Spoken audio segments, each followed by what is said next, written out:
Wrestling fans, Boston Wrestling MWF Summer of 7 p.m., 7 nights a week has exploded online. Join the superstars and legends on Wrestling Insiders every night at 7 p.m. Spread the word.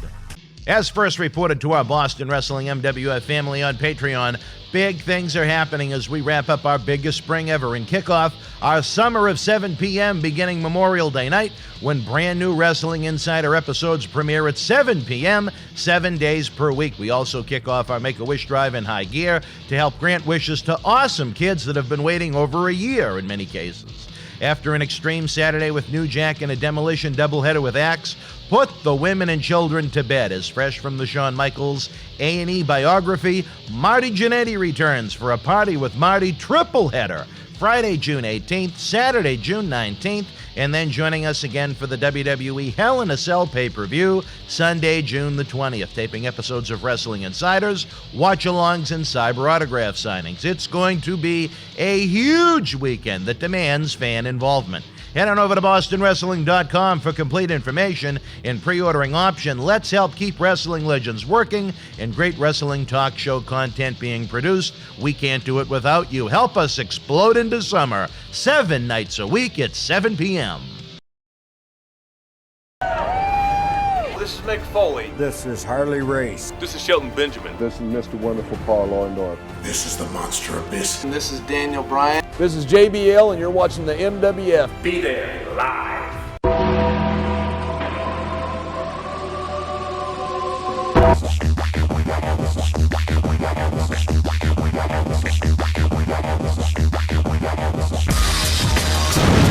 Wrestling fans around the corner, around the world, welcome to another installment of the man that nearly blew the roof off of Madison Square Garden at WrestleMania 10. We're talking about the Monday Night Tradition, the Monday Night Mission with Men on a Missions. Oscar, a pleasure to have you back here again. We know it's a big week coming up here in Boston Wrestling MWF.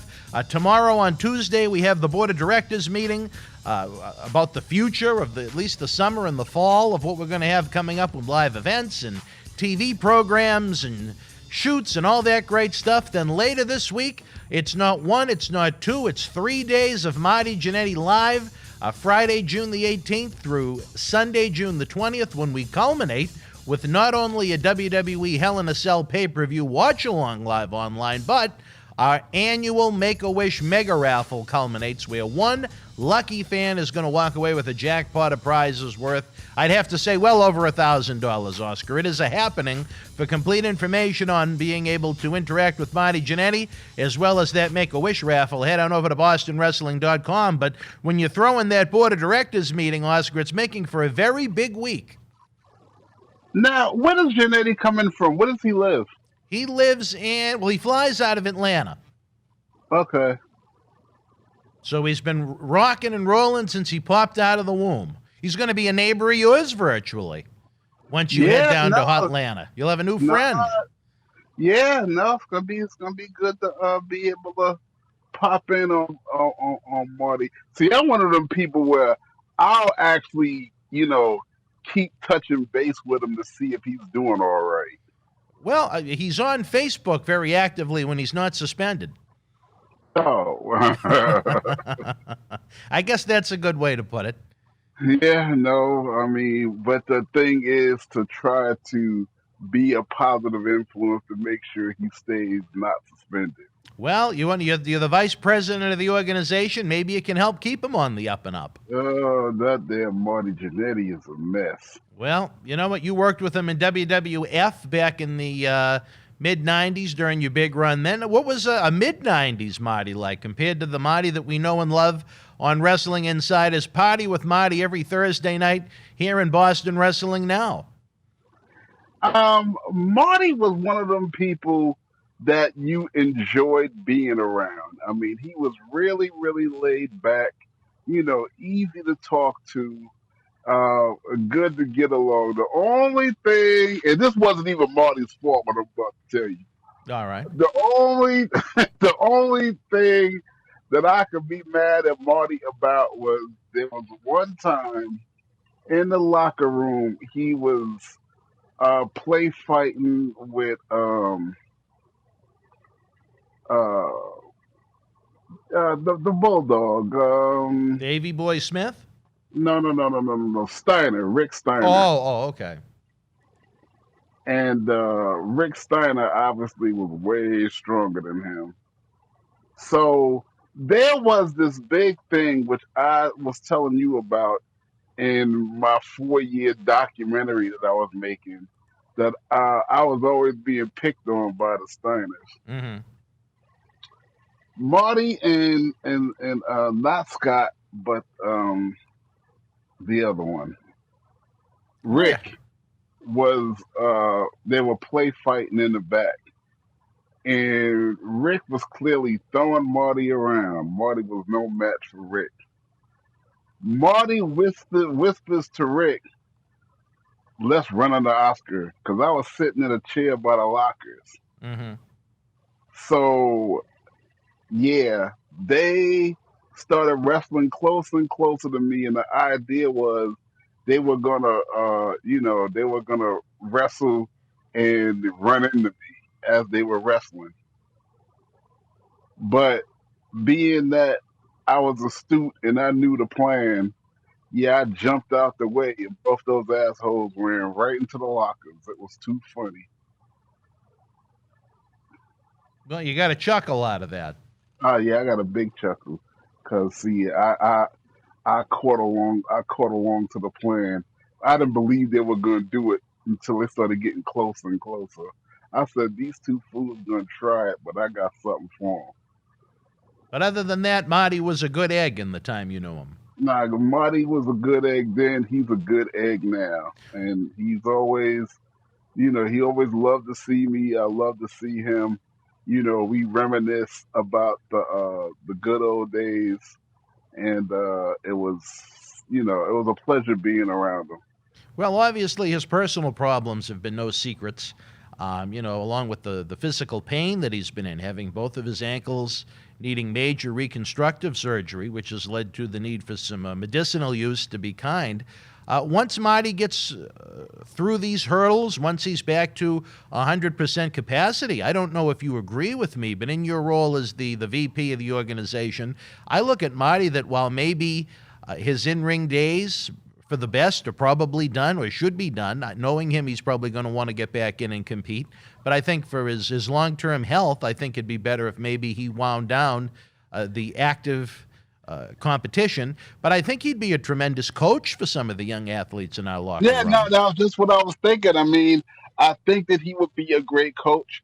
I think that a clinic, maybe once a month, once every other month, by him, he could be a real inspiration. But in order for him to be that, he has got to clean up his act and let everybody see that his act is cleaned up, because you have to be a good example in and out the ring, and the up and comers and young cats need to see that. Well, I think it's a tale of two Martys in some ways. I think the guys could get a lot of look at someone who had all the talent in the world, someone that was on par with Shawn Michaels in the ring, move for move, match for match, and look at how his career wound up, turning into a fraction of what Shawn's would become. And at the same time, be able to look at Marty's body of work in the AWA, the WWF, and say, wow, this is a guy that really got it. He really is one of the more underrated talents of this generation. If you go back and look at the Rockers' matches and even Marty's matches as a singles in the mid to late 80s into the 90s, again, like I said, a very underrated talent as far as what he could do night in, night out. And I think that is something that a lot of the up-and-comers in regional independent wrestling should try and emulate, to be that good each and every night and have that much variety in their repertoire. Oh, no, absolutely no doubt. Where he's been, what he's done, and like you said, he is extremely underrated. I mean, they could learn a lot from Marty Jannetty. So, having him a part of the MWF strategically for us is one of our better moves. He just needs to get whatever help he needs on the physical side or whatever other side he needs and we need to do all that we can. As a personal friend of mine, I say it, but as one of the boys who could really be an asset to up and comers, Hmm. to really have himself in shape in order for him to be an inspiration and a teacher to them.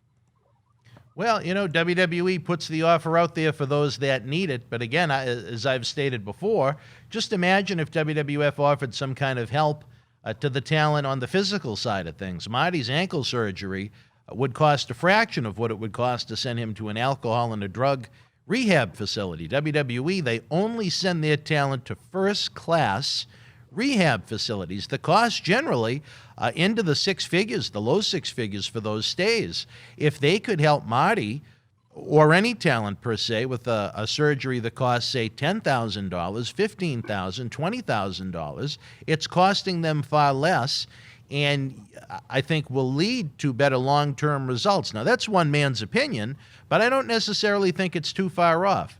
No, I've been tempted on more than one occasion to call them up and tell them I have a drug problem just so I can go and experience a vacation like that. So, I mean, you're right. People need more physical. Uh, People need, the former talent need more help on the physical side than they've ever needed in the drug rehabilitation end of it. Absolutely. They've needed more help on the psychological side. Without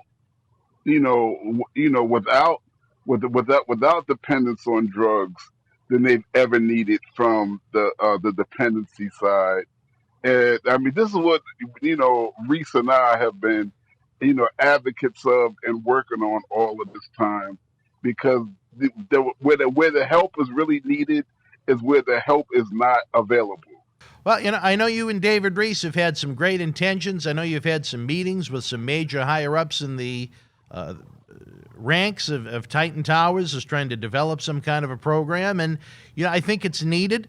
I think it's warranted, and especially at a time when WWE is taking in more money than ever before and making record profits, we should say. I can't imagine there are too many other forms of sport that would, deny that kind of help to folk. You know, the NFL of all places even started a program helping their former athletes in these areas. And if the NFL can do it, I mean, shame on all of us. I mean, real talk. I mean, really. I mean, the NFL got us beat and helping because, it's not that you owe anybody anything, not that you owe former talent. I'm not talking about that. That's not really where it's at. But just to show the appreciation of what they've done to make you money over the years, to build your name up over the years, to build the company up over the years. So when they get in trouble and you have the resources, why not help them? Yeah, and like we noted, there is no better time, or there hasn't been a better time resource-wise than what they have right now at their disposal with all of these, just in the United States alone, the money they're making from Fox for SmackDown each week, from USA Network for Raw and NXT, from what they're making from Peacock for the WWE Network. So, it's not a good look, I guess, is the best way to put for them for a first-class Well, organization. it's worse. It's worse because when trouble starts to brewing in those areas, do you know who come to the rescue of the boys like that? The fans with the GoFundmes and the go-go funds and the this and the that. In the And Cauliflower Alley Club. yeah, right, you know how those things work. And even though they do it because they're fans. They do it because they love, because of the love they have for us. But truth be told, it's not their responsibility to do it. Well, no, I understand why they do it. Right. No, it's not the fans' responsibility, nor should it be. I think it's great that they are willing to step up and help when they can. I think another great thing is the Cauliflower Alley Club, great nonprofit organization that you, myself, Dr. Reese have been part of for a long time. For information on how you can join, it's only $25 a year, and you help wrestling legends. Visit caulifloweralleyclub.org. The link rotates on the screen throughout your program. But, at the end of the day, who has more money than anybody? Who's the kingpin of everything that we do in this industry? Who is the heartbeat of the industry? I could vouch for Cauliflower Alley Club because a few years back, not very long ago, I got into a real financial bind, real financial trouble. Who came to my rescue? Cauliflower Alley Club. Now, how did you go about doing that, Oscar? If there are other legends in need, what would be the process for them to go about trying to obtain perhaps some help? Well, I had B. Brian Blair as an avenue. Mm-hmm. I mean, him and I was speaking, all. He really, really, really helped. He really, really helped me in a situation when I really, really needed help. He sent me some money out of his own pocket, and then he turned around and helped and was instrumental in having the Cauliflower Alley Club and push through, get me a pretty substantial check to rectify, the financial problem I was having at that time. But I mean, they have an application on their website that you fill out.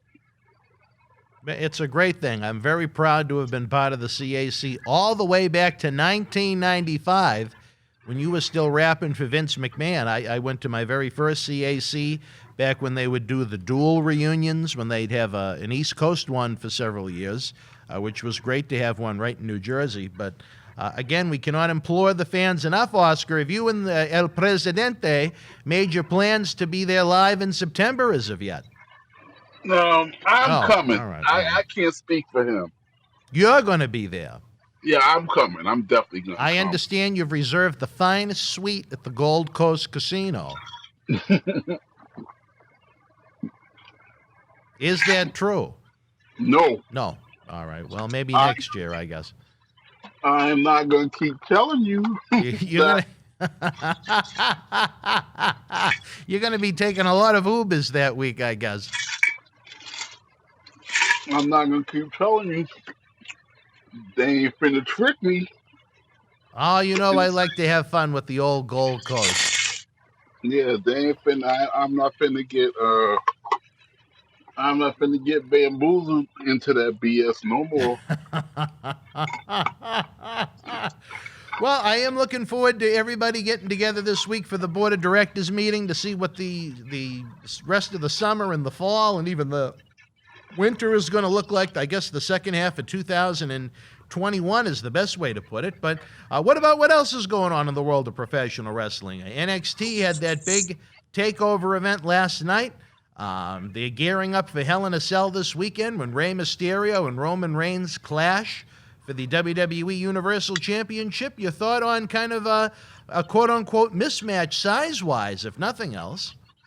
Yeah, but see, everybody Rey Mysterio has ever faced size-wise, and over the years, he has pulled out some impressive things. So I do not count Rey Mysterio out at all. Do I expect him to go over in this particular situation? No. Well, John Cena Sr. is disgusted with the match. I think he's going a little overboard with it, but again, that's just one man's opinion. He doesn't think it belongs on the show. Why? What's? He just thinks it's there's no point to it. He just thinks it's a giveaway that Mysterio is going to lose. He was very feisty on this week's Wrestling Insider's Fabulous Friday Nights that led into SmackDown. I'm in agreement with him, but I also know, like that over the years, when it comes down to Rey Mysterio, you cannot count him out. No. You cannot count out their plans for him. You can't count out, what he can do, and you certainly can't count out what he's capable of. Well, without a doubt, he's one of the most exciting athletes in WWE. I think it'll make for a heck of a match. I think it's kind of an opponent with a little more variety than we've seen Roman work with thus far in his championship run since he became the tribal chief and the head of the table. But at the end of the night, who do you think leaves Texas in front of live fans as the... Oh, wait, I'm sorry. No, they don't debut in Texas on pay-per-view until Money in the Bank next month. I apologize. Who do you think leaves the Thunderdome as champion this Sunday night? Oh, no. I mean, I don't see it. I don't see the title changing hands. I would be utterly shocked and lose money if Rey Mysterio did it. I mean, I would be shocked, but I wouldn't be floored that it happened, because stranger things have happened, especially when it comes down to Rey Mysterio. Rey Mysterio reminds me of Neil Mascara so much. Oh, really? And why is that? Well, with the different masks and the athletics and the agility and all that, he just reminds me of Neil Mascaras. All right, fair enough. Yeah, I can understand that in a sense. Both top guys throughout the majority of their career as well. As far as the actual Hell in the Cell itself goes, Drew McIntyre has one more chance to try and regain the WWE Championship from the guy that I think has it all going for him, Bobby Lashley. Who do you think leaves the cell as the champion? Do you think Bobby Lashley will retain, or do you think Drew McIntyre will recapture the championship once again? No, I think that Lashley retains, and I'm going to tell you why. I think that the big setup is a Lesnar-Lashley match at some point before. Well, that has been the talk of the town. Two of the rumored matches to try and fill. Dropping the belt because they are maintaining the situation to have that, because that is a real money match right there. Well, as I started to note, they're going to try and fill that Allegiant Stadium, I believe it's called, in Las Vegas, the home of the Las Vegas Raiders, for SummerSlam on August 21st, Oscar. Two matches that have been rumored, the rumor mill, and we know how the rumor mill goes sometimes, but you're talking Lashley and Lesnar for the WWE Championship on the Raw side, and then on the SmackDown side, the Tribal Chief Roman Reigns against John Cena. I think that's too loaded for SummerSlam. I would save those two matches for WrestleMania if I'm Dan Marotti. Well, I am Dan Marotti. If I'm Vince McMahon, I should say. The reason why I think those two matches are right where they need to be is because you are having a stadium SummerSlam. You're having a stadium SummerSlam, so you need to have a WrestleMania worthy card. Who the hell do you put these people with at WrestleMania then? WrestleMania is going to have to take care of itself. I mean, Lashley doesn't have much to work with left on the Raw side. I mean, Roman doesn't have much to work with left on the SmackDown side. What do you do? I'm going to tell you what you do. You get on your knees and you crawl a Death Valley and you beg the Undertaker for one more. Well, I tell you this, I think an official Undertaker retirement match would help fill AT&T Stadium in Dallas. Do you agree or disagree with that? No. I agree. I mean, I understand him going out, but I don't understand the way he went out. Right. He did not have that one last match that satisfied everybody. And I At least, think an in-ring Undertaker and AJ Styles match would have been great. no. No? No. I think AJ would have bounced around like a ping pong for him and made him look like $1 million. No? Well, he might have, but I mean, AJ Styles is not. I don't know how to say it. AJ Styles is not a money headline player, and All he right. never will be. I'm not going to disagree with that. But as far as the quality of the match goes, I think it would have been good. Yeah, but see, you can't go by that. You gotta. It's not a matter of the match itself. You gotta go by. You gotta go by the marquee.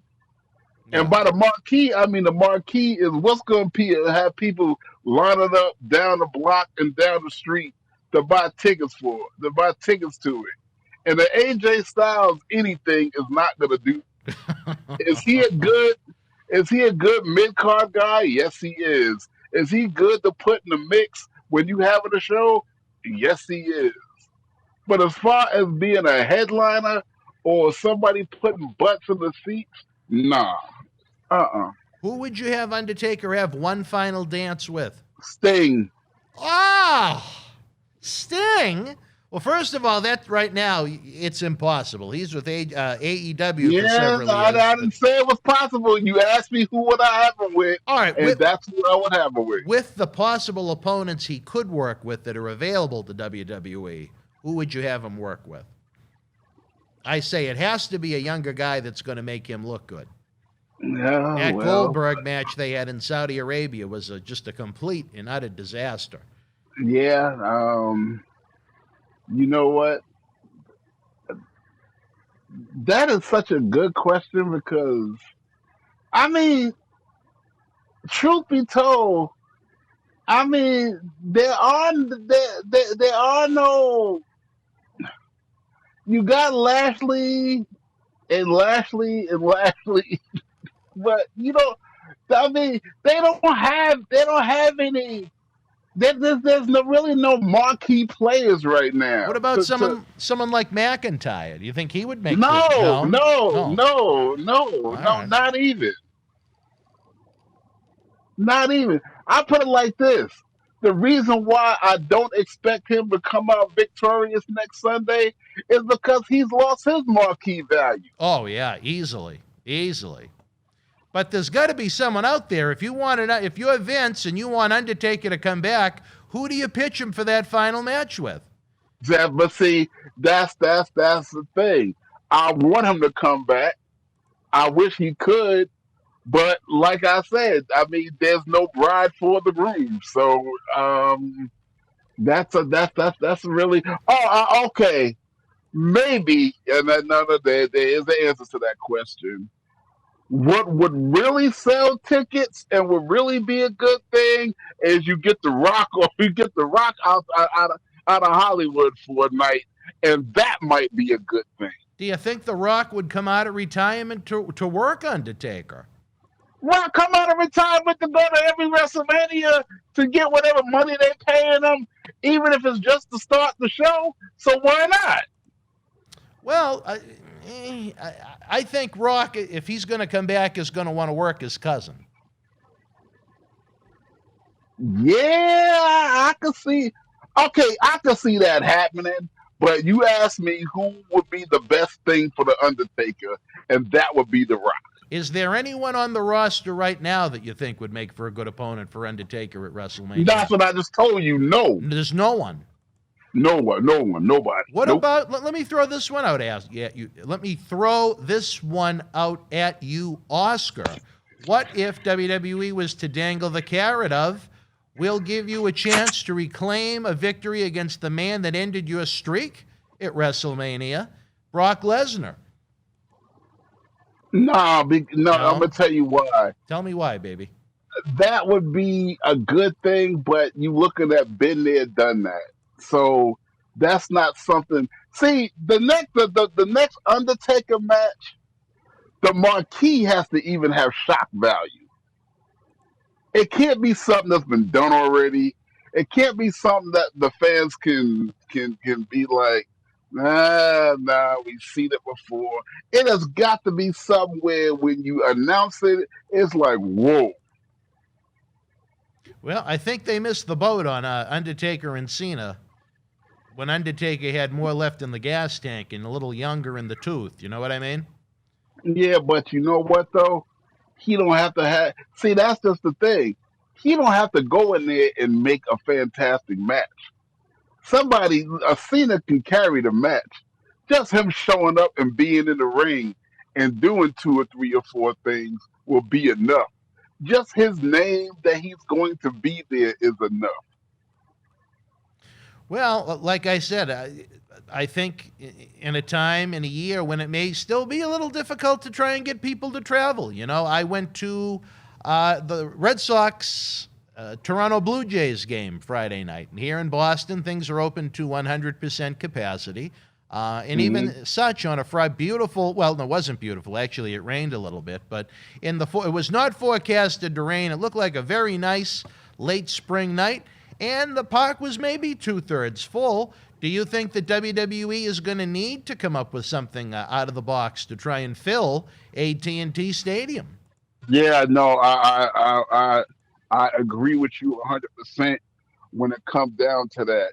Now, if they can get something 3/4 of the way there, see, it's not like okay,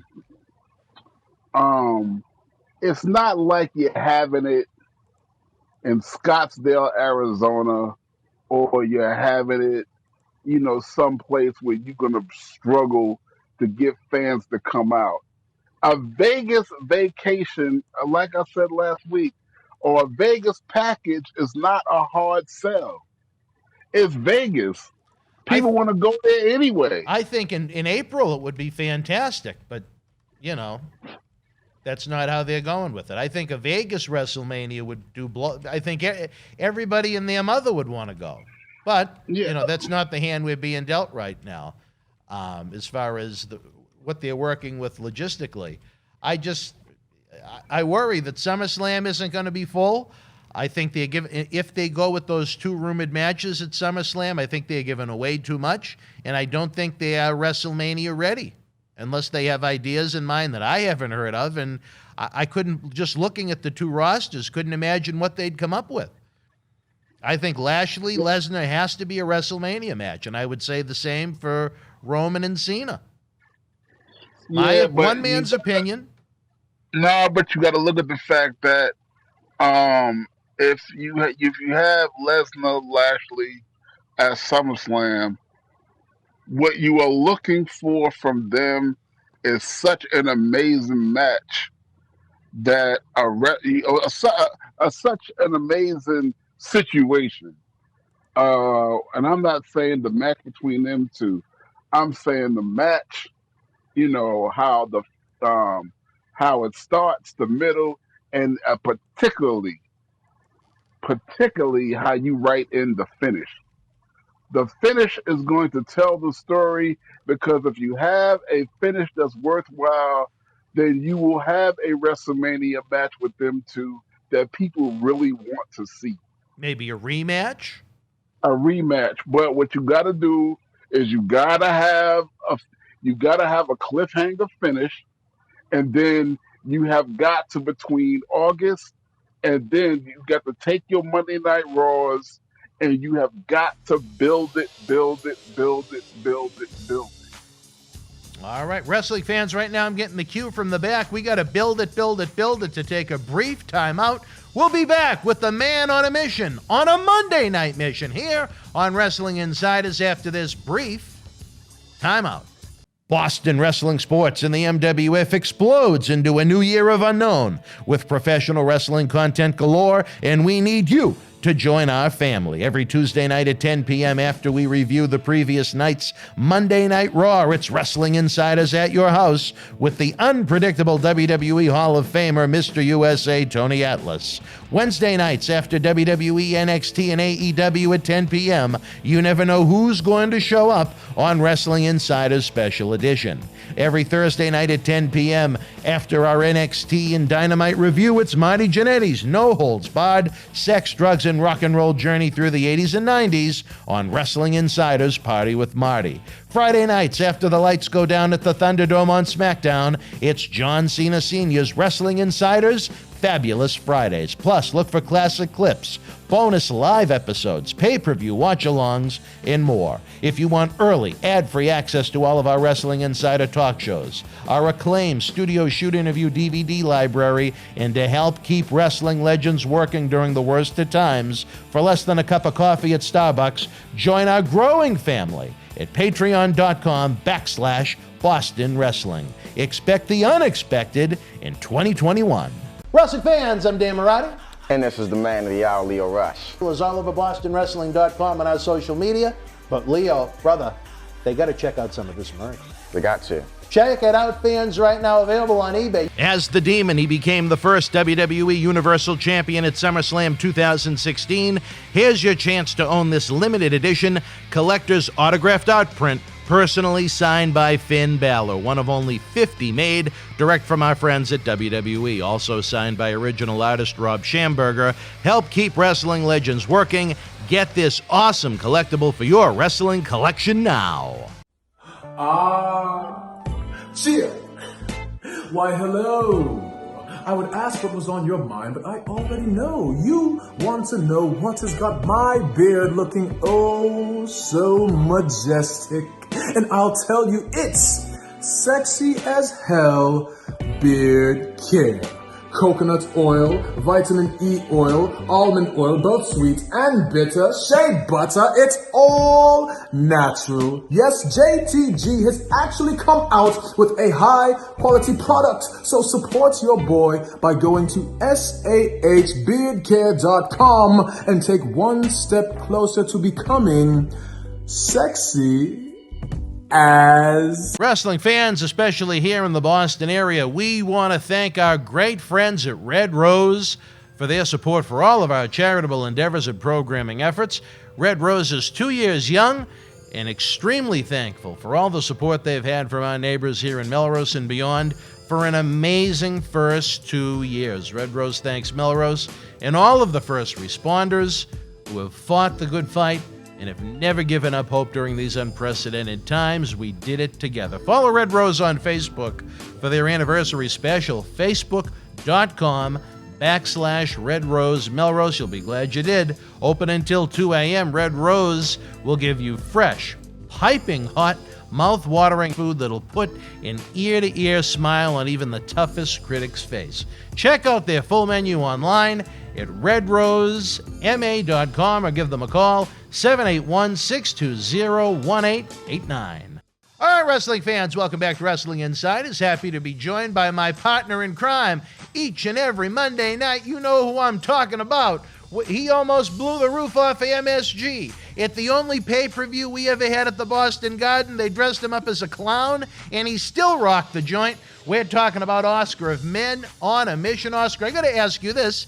As a member of the WWE Universe, a WWE alumnus, a WWF legend maybe, if you wanted to be put into that category, if you wanted to use the F instead of the E, have you had a chance to check out any of the great biography series that they've had on A&E over the past 8 or so weeks?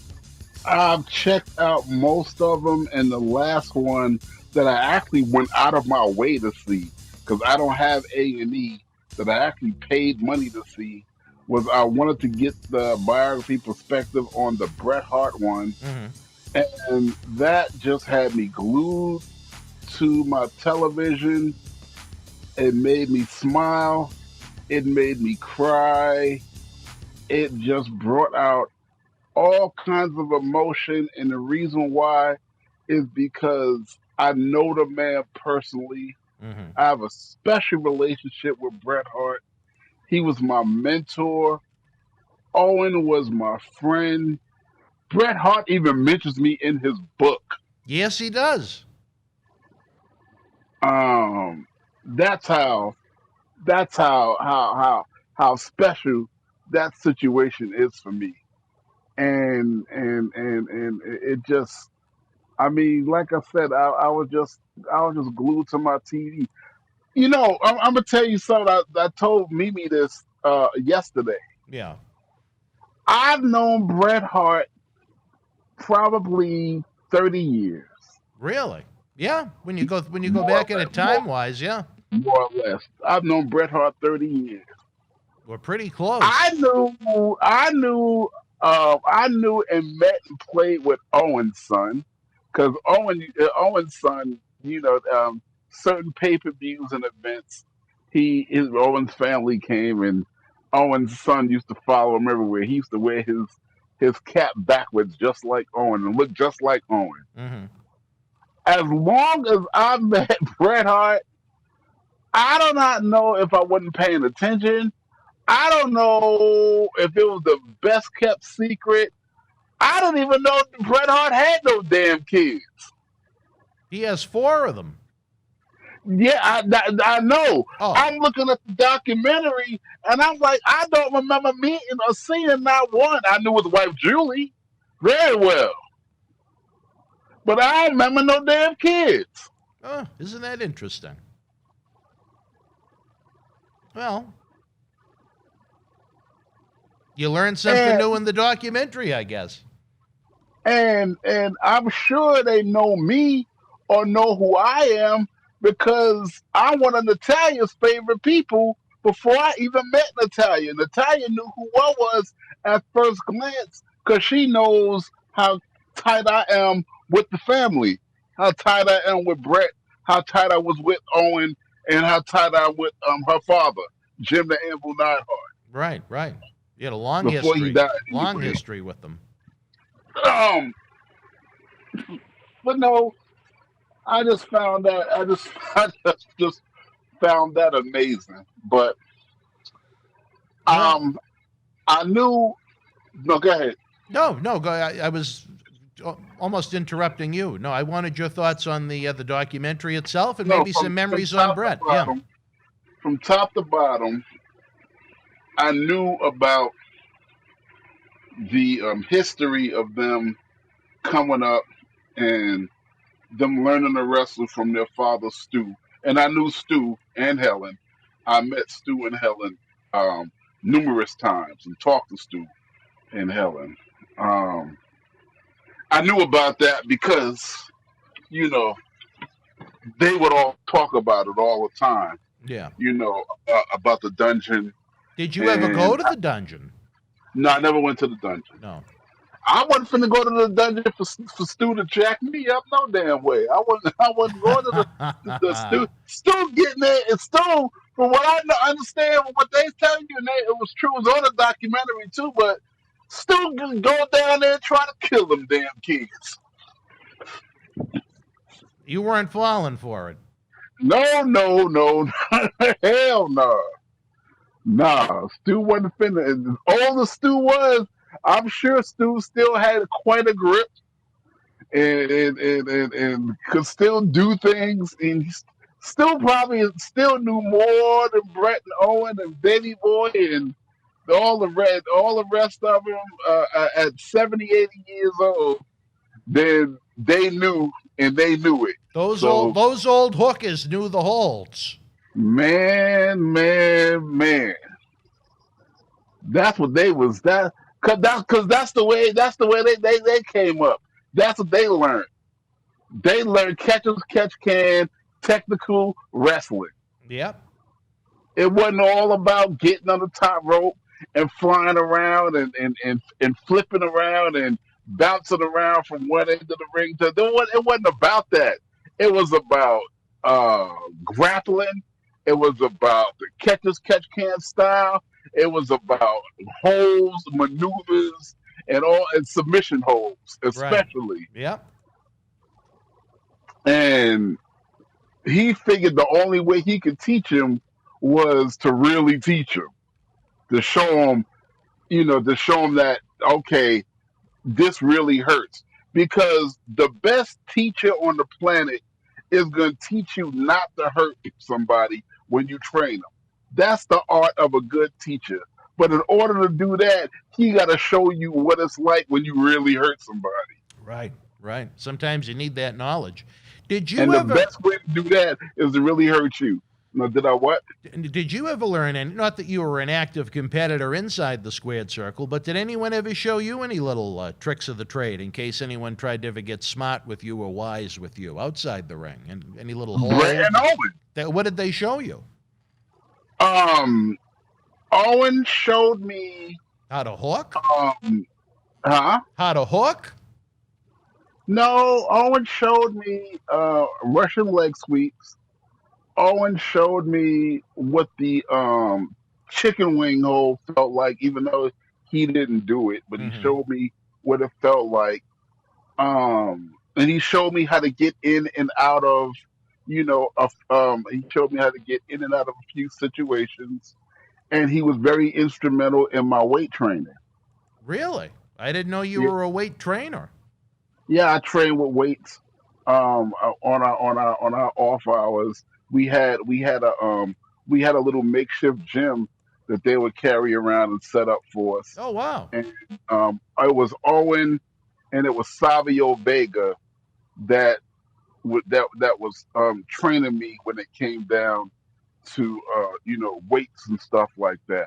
I wish I had known that about Savio when he was in the studio with us for the Paul Parrott toy drive last year.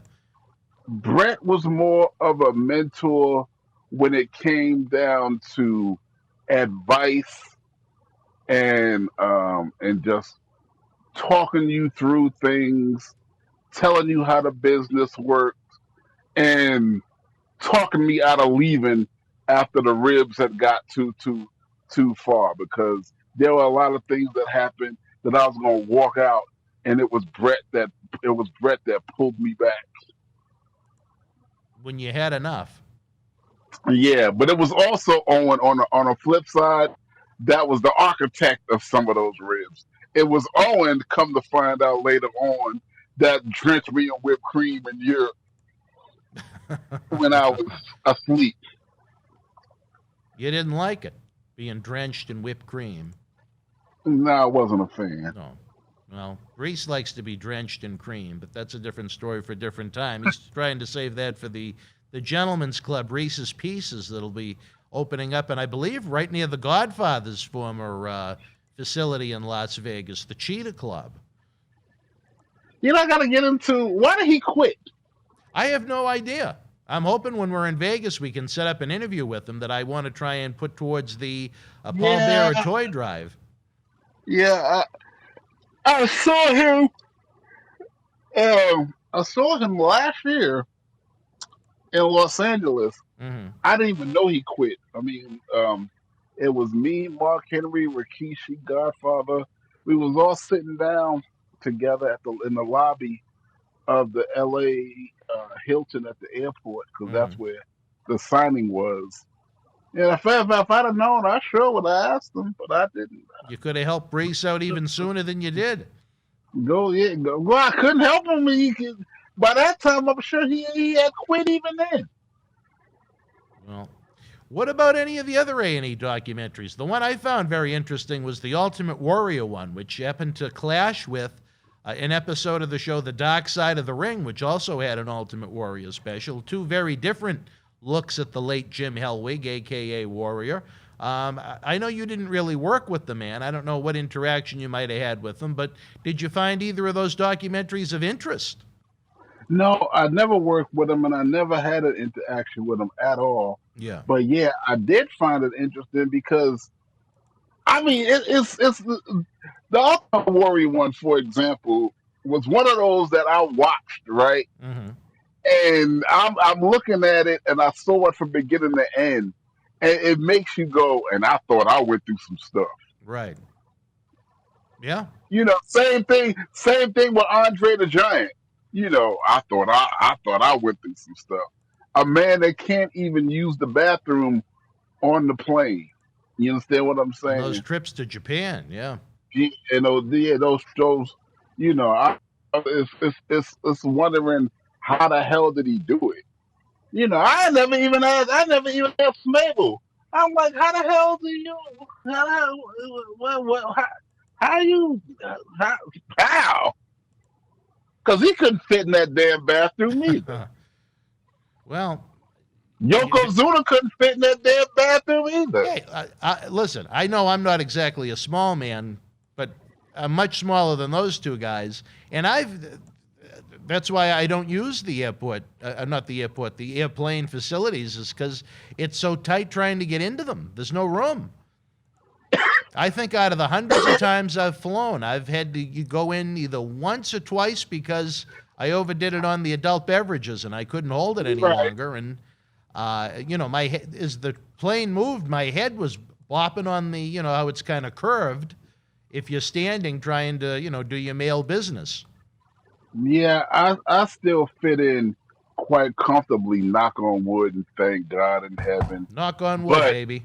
it's not the most, it's not, I fit in comfortably, but I fit in enough to, suck my teeth and be like, oh man, I can't wait. I mean, you understand what I'm saying? Yeah, I mean, understand. I still need a seatbelt extender when I'm, to buckle my seatbelt and all that other kind of stuff like that. But I mean, but no, the back to what we was talking about. No, the biographies teach you a lot of stuff that you didn't even know, or things that you didn't even hear, coming up. Yeah. Because the truth be told, I had relationships with people, but I got ribbed enough and knew what my acceptance level was enough to pretty much keep my head down, whenever I was at the arena. I got you. Too bad you didn't come across Warrior. I would have been interested in your perspective of the man, where you've dealt with so many of the other great legends. But on a scale of 1 to 10, what would you give the Bret Hart biography? Oh, I would give it a 10. A 10, really? The reason why I would give it a 10, I give anything a 10 that I learned some things from, especially things where I thought I knew the whole story. Well, and you learned even more. And I learned even more. I did not know that he was remarried. I did not know he was remarried to such a little cutie. I mean, his wife is... Oscar. I hope Mimi isn't in the vicinities, please. No, she wouldn't mind me saying that. All right. Bret Hart married a cutie, and then on top of that, he married a chick that's damn near half his age. Go ahead, Bret. Well, Hitman's still firing away, I guess. They don't call him the Hitman for nothing. Did your perspective of the man change at all after watching the documentary? Not at all. I mean, I didn't know that he had a stroke. You didn't know that? No, I didn't know. I'm surprised. I didn't know he had a stroke.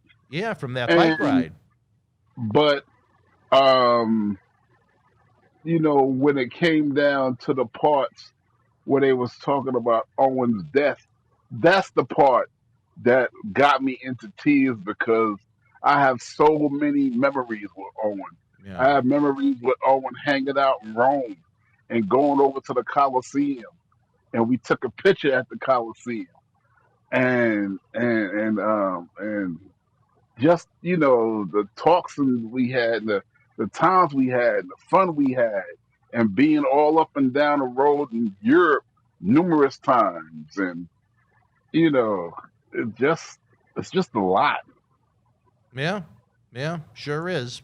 I recommend it for folks. If you can find those online. It was I believe it was an 8-series set of biographies that A&E did about WWE. Obviously, with WWE's involvement, there were some things that were going to be covered, some things not covered. But for fans of The Ultimate Warrior, I think it's very interesting that you have right now at your disposal that came out with just in a matter of a few days of each other. You had the A&E version with WWE's involvement, and then you had the Dark Side of the Ring version, which had Ultimate Warrior's first wife on it. So I thought that was very interesting. And even they didn't address her by name, but they alluded to the fact that the Ultimate Warrior, when he was married to this woman that was on Dark Side of the Ring, had a road companion, so to speak. That road companion actually went on to become much better known as Melanie Pillman, the wife of the late Brian Pillman.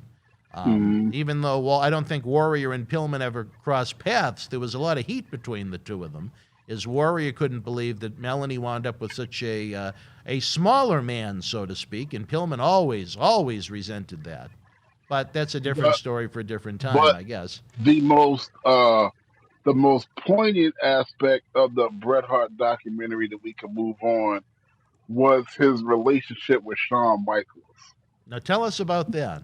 What do you remember any dissension between the two? There was dissension between Shawn Michaels and most people. Really? Yeah, except his brethren in the clique. Mm-hmm. But anything other than that, Shawn had a way of pissing everybody else off because he really, truly felt superior to all of us. And let me ask you this. Talent-wise, do you think he was superior to everyone else? No, talent-wise, Shawn Michaels rates probably among the top 10 wrestlers of all time. I have to say this, in my opinion, and I'm not saying the man was the biggest draw. I'm not saying the man was the greatest superstar, the greatest promo, the greatest merchandise guy. But night in, night out, match for match, I think Michaels is the best. From what I, you got to remember, I became a full-time fan in 1986. What might have gone on in the industry before that, I may not have seen. But at least from the point I have seen working in wrestling and watching wrestling from 1986 to 2021, I think match for match, as far as the content and the quality of the matches and the variety of the matches, I have to say Shawn is the best. Yeah, no, I mean, I wouldn't say he was the best because I guess my personal strife against the man. And I can understand that. Won't allow me to say it, but I give the devil his due. No, Shawn was phenomenal. Let me ask. I used to love watching Shawn in the ring, up close in person and on television. Let me ask you this: who is a man that's watched wrestling longer than I, a man that is part of the WWE universe with your time in the company? Who do you consider to be the greatest of all time that you ever saw? The greatest of all time that I've ever saw. I put as a boy watching wrestling, Neil Mascaris in that category. Really? Okay. Yeah, most definitely. I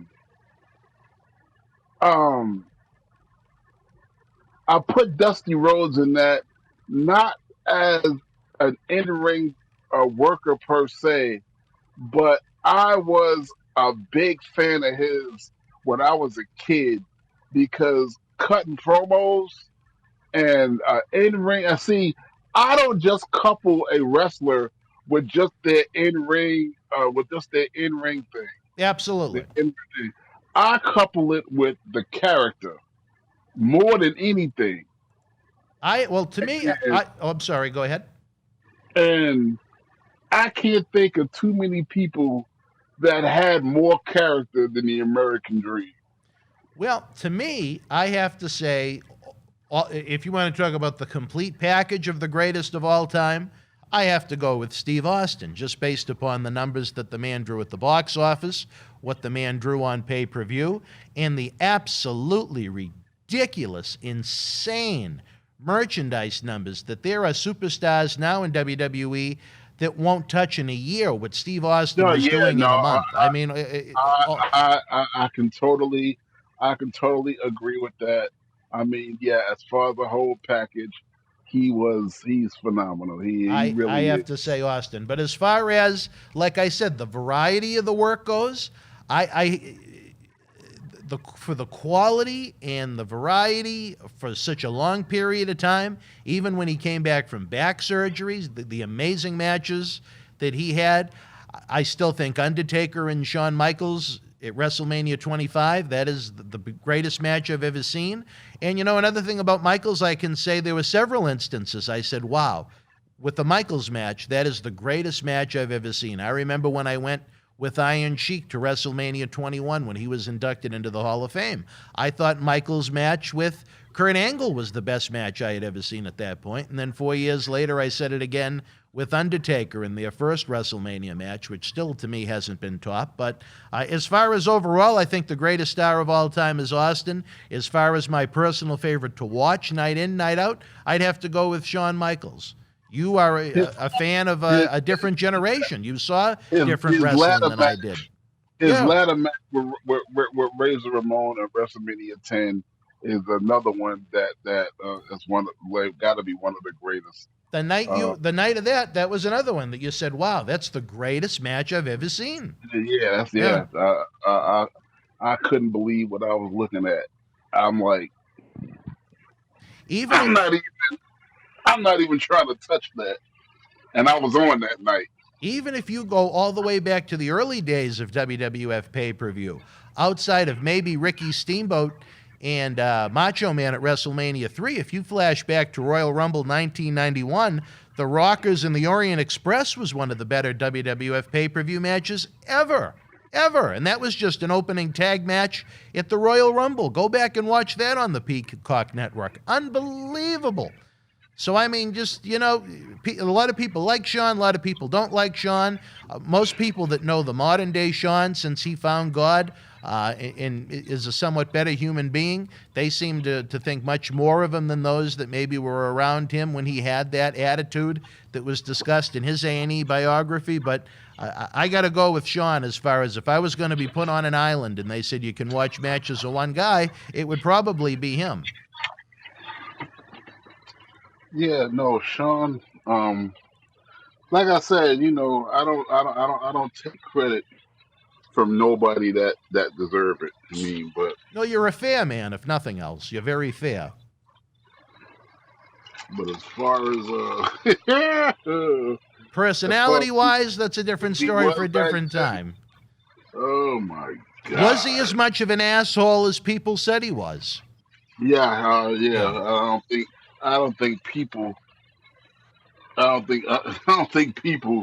put the stamp on it that it deserves. All right. Well, you know what? Maybe that's something we can dive into more in a future episode, Oscar. We are running out of time this week, and again, it is going to be a big week.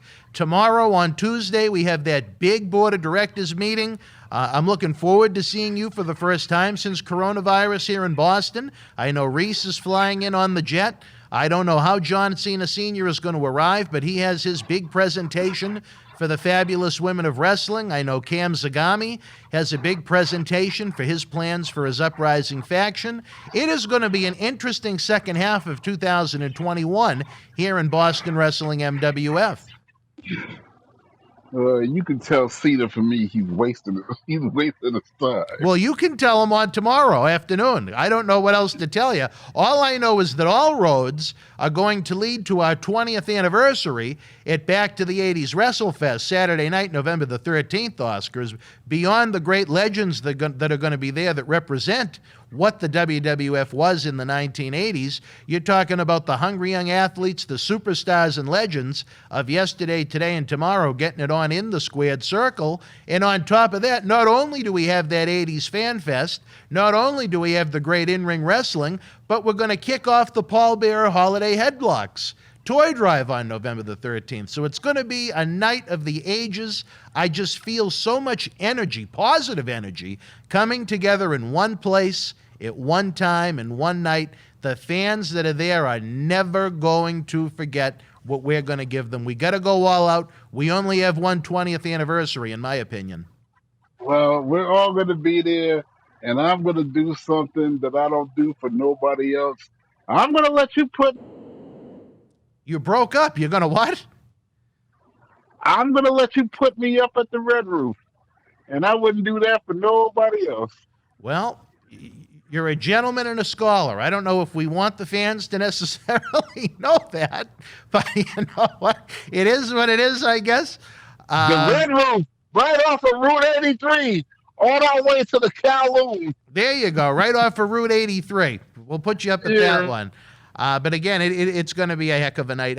I know on July the 4th, we're going to be having some really cool announcements to kind of kick off the return to the ticket sales that had been on sale when the event was originally planned for April of 2020 before the virus took hold. And the amazing thing to me, Oscar, is that even with 5 weeks to go before the event was to take place, it was the biggest advance in company history. And then for all that hard work, for all that excitement, for all the thousands spent on advertising, kaboom, here's the coronavirus, you're out of luck. But we'll talk more about that as we get closer to our 20th anniversary. I can't wait to see what comes out of our board of directors meeting. I know you and I are going to have a lot to talk about next week on the show about that as far as the Boston Wrestling MWF goes. And again, for the fans, whether you're in Boston, whether you're online, we have not one, not two, but 3 days of Marty Jannetty live.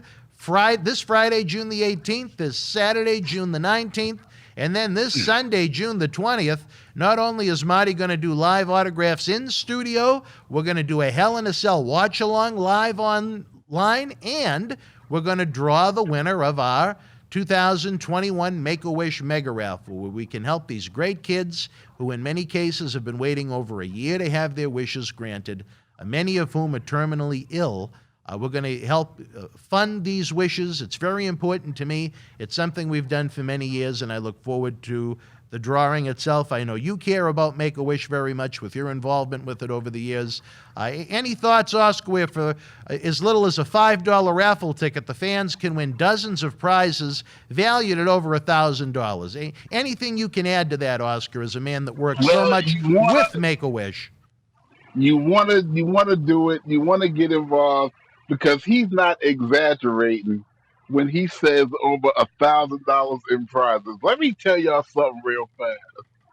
I'm a WWE alumni, and I don't get half as much shit, I'm saying, as that man get from the WWE warehouse. Now, when he tell y'all that y'all gonna get, when he tell you you're going to get it, you are going to get it. That man have limited edition action figures and dolls. He have books and souvenirs and toys and T-shirts. Oh man, yeah. You want to do it because that box you're gonna get is gonna be like Christmas morning. So you do it. You got to remember one thing though, Oscar. You may be the legend. You may be the man that's on WWE Network on Peacock and was on WrestleManias and SummerSlams in Survivor Series, but even in 2021, it's been 20 years officially since Ed Cohen didn't use me anymore when it came to live event relations. They still have undercover missions for me from time to time, and they do take good care of me when they can as a result of that. So I wouldn't call myself a spy. What? But, wait. I didn't want to get your business, but what? I gotta know. What the hell are these undercover damn missions they have you on doing? What? Let me tell you this. I would never, ever tell because I don't want to get heat. If they wanted people to know what they had me do, it would be a public thing. But when they need... All right, cut the radio off, and then maybe you can tell me, because I am so curious. When they need someone to sometimes, when WWE, they're smart. Sometimes they have to put people outside of the company to use for certain things. And, I have always... Call you to do what? I'm not going to say. I would never want it to get out because let me tell you this. If I was a big mouth person when it came to certain things, I think it would fracture that relationship, and I would never want that to happen. So I am very happy. I am very happy to take any email or phone call that comes from Stamford, Connecticut. I'll put it to you like that. Fair enough. Hey, did they open the office back yet?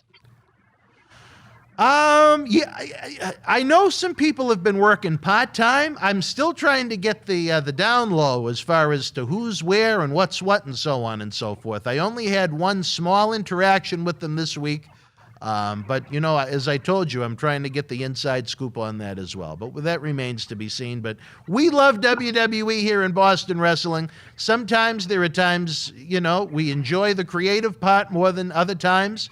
That's just an opinion. It's like a movie. It's like Major League Sports. They seem to be taking your phone calls. So if that's the case, 4 tickets for Chicago, August 2nd. Well, I don't know about if I have interactions with them. I will certainly drop the note. On August 2nd, you want to be there live? Yeah. Oh, and one more thing. Did you ever find out if JTG was still getting the damn check? JTG? Yeah. No, I forgot to ask him about that. No, I'm gonna text him today. You supposed to ask JTG if he's still getting the damn check, and who the hell do I call? I'm going to talk to him. I'm going to text him today because he's actually going to be sending us some items from his beard care line. I guess he wants to see Dan Marotti all pimped up for the ladies in Boston. Maybe make Linda a little jealous. With his, we see the advertisement with Kofi Kingston on these talk shows. You can get the same great stuff. I am going to be personally using it in my beard. I want to see if I can make mine look as good as JTG's. Do I got a little pimp left in me at 40 or what, Oscar? I don't know. You got plenty of pimp left in you. Yeah. Well, I wish Linda was listening to this then. Linda Marotti certainly is not interested in my pimpism. Tell Linda Marotti she better pay attention. Well, we're headed to the Sunshine State again next week. Maybe if JTG's goods can get to me, maybe I can seduce her with my new beard. I don't know. Oh, well, all right. Y'all have a good time. All right. Well, Oscar, we're running out of time. Any final thoughts before we go, brother? Nah, man, it's just good talking to you. We'll be back same time, same bat channel next week. Well, do you think that John Cena Sr.'s got a little Adam West in him? Oh, man, I can't deal with him right now. Goodbye. All right, Oscar, we'll see you next Monday night, our friends. Again, don't forget the Patreon. We've got the final 6 episodes of the New Jack series that we began. Unfortunately, this past weekend, New Jack was going to be with us on Saturday and Sunday for an explosive Wrestling Insider Extreme series, but I feel very fortunate that we taped the 6 episodes that we did. Head on over to patreon.com/Boston Wrestling. You can enjoy the first 2 episodes now. It's going to be quite a while before they're available for free on YouTube. We really want you guys to get out there and help support the legends. Again, for my partner in crime on the Monday Night Mission, Oscar, I'm Dan Marotti. Be well, stay healthy. We'll see you next Monday night before Raw. Good night. The World Wrestling Federation was live in Fall River, Massachusetts, Monday, June the 14th, 1982. In the opening contest, Cowboy Bob Orton beat S.D. Jones. Blackjack Mulligan with the win over Steve Travis. Chief J and Jules Strongbow defeated Jose Estrada and Johnny Rodz. Superfly Jimmy Snuka victorious over Tony Gurria. And in the main event, Mr. USA Tony Atlas beat Adrian Adonis in a Texas death match. If you were in Fall River Live, share your memories in the comment section below. Use the links in the description box to keep wrestling legends working in our eBay store and on our world-renowned Patreon streaming service so we can bring you more interactive superstar shoot interviews to relive the good old days of professional wrestling. Check it out. Boston Wrestling Sports in the MWF explodes into a new year with professional wrestling content galore and need you to join our family. Every Tuesday night at 10 p.m. after our Monday Night Raw review, it's Wrestling Insiders at your house with WWE Hall of Famer Mr. USA Tony Atlas. Wednesday nights at 10 p.m. after NXT and AEW, join rotating legends on Wrestling Insiders Special Edition. Every Thursday night at 10 p.m. after our NXT and Dynamite review, it's Marty Jannetty's no-holds-barred sex, drugs, and rock and roll journey on Wrestling Insiders Party with Marty. Friday night after SmackDown, don't miss John Cena Sr.'s Wrestling Insiders Fabulous Fridays. Plus, look for classic clips, history videos, bonus live episodes, pay-per-view, watch-alongs, and more. For less than a cup of coffee at Starbucks, get early ad-free access to our Wrestling Insider talk shows, our acclaimed studio shoot interview DVD library, and help keep wrestling legends working during the worst of times. Join our growing family at patreon.com/Boston Wrestling. Expect the unexpected in 2021.